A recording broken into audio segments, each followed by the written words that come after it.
Hi viewers, Assalamu alaikum. Welcome back to Fana's Kitchen. Sorry for the delay. நாங்கள் இன்றைக்கி பார்க்க போகிறது மீன் ரோஸே தான். இந்த ரோஸ் சிம்பிளான இன்க்ரீடியன்ஸை வச்சு தான் நாங்கள் செய்ய போகிறோம். நான் ஃபிஷ்ஷை ஏலியாவே மசாலா போட்டு பிரட்டி வச்சுட்டேன். அதோட 2 தக்காளி, கருவேப்பிலை, ரம்பை, பெரிய மிளகாய், பெரிய வெங்காயம், இது அவ்வளோமே தான் நான் எடுத்துக்கிறேன். மசாலா பார்த்திங்களா, இந்த யூஸ்வலாக நாங்கள் யூஸ் பண்ணுற கறி பவுடர் மட்டுமே தான் நான் எடுத்துக்கிறேன். அந்த கறி பவுடர் டேஸ்ட் ஒன்று கொடுக்குமே அப்படின்னு சொன்னால், அது எல்லாமே அந்த மசாலா திரண்டு வரப்போக்குள்ளே நல்ல ஒரு டேஸ்ட் எங்களுக்கு ரைஸோடு நிறையவே சாப்பிட்ற மாதிரி இருக்கும். இப்போ வாங்க இந்த ஃபிஷ் எல்லாத்தையுமே நாங்கள் ஃப்ரை பண்ணி எடுத்துக்குவோம். இப்படி போட்டு நாங்கள் நிறையவே போட்டு ஃப்ரை பண்ண போனாலும் அந்த ஃபிஷ் அந்த ஒரு ரெட் கலரில் இருந்தால் நல்ல ஒரு டேஸ்ட் உண்டு. நல்ல முருகின மாதிரி இருந்துச்சா இருந்தால் நல்ல ஒரு டேஸ்ட் ஒன்று உங்களுக்கு வரும். அண்ட் நான் மிச்சமே நாள் எடுத்துட்டேன் இல்லையா இந்த வீடியோஸ் அப்லோட் பண்ணுறதுக்கு. சம் பேக்கர்ஸ் என்ன சொன்னால் மழை பெஞ்சிட்டே இருந்துச்சு இல்லையா, அப்படி பெஞ்சிட்டு போக்குள்ள தெரியாதா எல்லாருக்குமே ஈக்கிற பிரச்சனைகளே தான். அதனால் என்னுடைய வீடியோவும் டிலே ஆகிட்டு. அண்ட் சாரி, இனி அப்படி இருக்காது. நான் உங்களுக்கு தேவையான ரெசிபிகள் அதே மாதிரி நான் நிறைய விஷயங்கள் என்னன்னு சொன்னால் சமையல் மட்டும் அப்படி இல்லை, நாங்கள் எங்களோட பாடி கேர் அந்த மாதிரி எங்களோட வெயிட் லாஸ் அதெல்லாம் நம்ம வெயிட் லாஸ் பண்ணுறதுக்கு நிறைய பேர் நிறையவே யோசித்து கொண்டு இருப்பீங்க.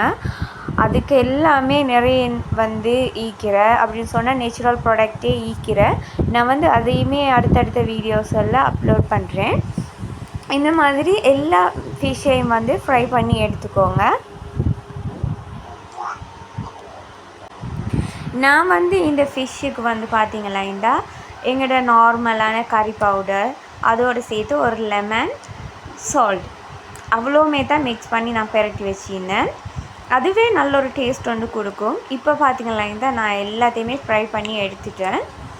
ஃப்ரை பண்ணி எடுத்ததுக்கப்புறமா ஒரு பேன் ஒன்று வச்சுட்டு அதில் நீங்கள் பொரிச்ச ஆயில் இருந்தாலும் அதையுமே எட் பண்ணிக்கொள்ள இயலும். அப்படி இல்லைன்னு சொன்னால் நீங்கள் ஏன்னு சொன்னால் நான் அந்த பொரிச்ச எண்ணெய் யூஸ் பண்ணல, சும்மா வேஸ்ட்டே தானே ஆக போகிறேன். அப்போ அதை சுற்றி நாங்கள் அந்த ஆயிலையே யூஸ் பண்ணி எங்களுக்கு சமைச்சு கொள்ள இயலும். அப்படி இல்லைன்னு சொன்னால் நீங்கள் கொஞ்சமாக ஆயில் எட் பண்ணிக்கொள்ளுங்க. இப்போ இந்த ஆயிலில் ஃபஸ்ட்டுக்கு நான் இதில் வெங்காயம் சேர்க்க போகிறேன். வெங்காயம் இதை சேர்த்து நல்லாவே கொஞ்சம் ஃப்ரை ஆகிற மாதிரி அந்த ஒரு சில பேருக்கு ஃப்ரை ஆகிறே பிடிக்கும். அப்படி இல்லைன்னு சொன்னால் அந்த கொஞ்சம் பச்சை ஆகிக்கிறதும் சில பேருக்கு பிடிக்கும். உங்களோட டேஸ்ட்டுக்கு ஏற்ற மாதிரி செஞ்சு கொள்ளுங்கள். ஆனால் இந்த மீன் ஃப்ரை இருக்கு இல்லையா, இது டேஸ்ட் கொடுக்குறதுக்கு ஆணம் இல்லாமல் சாப்பிட்றதுக்கு நாங்கள் சேர்த்திக்கிற கறி பவுடர் இருக்கு இல்லையா, அது எங்களுக்கு மிச்சமே ஹெல்ப்ஃபுல்லாக இருக்கும். நாங்கள் கொஞ்சமாக எடுத்து வச்சாலும் எங்களுக்கு அதை நிறையவே சாப்பிட்ற மாதிரி ஒரு ஃபீல் ஒண்டிக்கும். இப்போ நான் இந்த வெங்காயம் வதங்கிறதுக்காக சால்ட்டை எட் பண்ணிக்கிறேன். பார்த்திங்களா இந்த லைட்டான ப்ரௌன் கலர்லேயே தான் வந்திக்கு. அதோடு சேர்த்து தக்காளி நான் சேர்த்திக்கேன். வெங்காயம் எப்பயுமே போட போகல, தக்காளியை உடனே சேர்த்துடாதீங்க. தண்ணி அது ரிலீஸ் ஆகும் இல்லையா, அந்த தண்ணியில் எங்களோட வெங்காயம் ஃப்ரை ஆகாது. அதோடு சேர்த்து கறி கொச்சிக்காய், அதோடு சேர்த்து தேவையான அளவு உப்பு எல்லாமே சேர்த்துட்டு நாங்கள் இப்போ எங்களோட கறி பவுடரை சேர்க்கோம். அந்த கறி பவுடரை இப்படி சேர்க்க போகல நல்ல ஒரு கலருமே தரும். இப்போ நான் ஃப்ரை பண்ணி வச்சிக்கிற ஃபிஷ் எல்லாத்தையுமே சேர்த்து மிக்ஸ் பண்ணி நல்லாவே கிளறி விட்டுருங்க. ஏன்னு சொன்னால் எல்லா ஃபிஷ்ஷுலையுமே அந்த மசாலா நல்லாவே படணும்.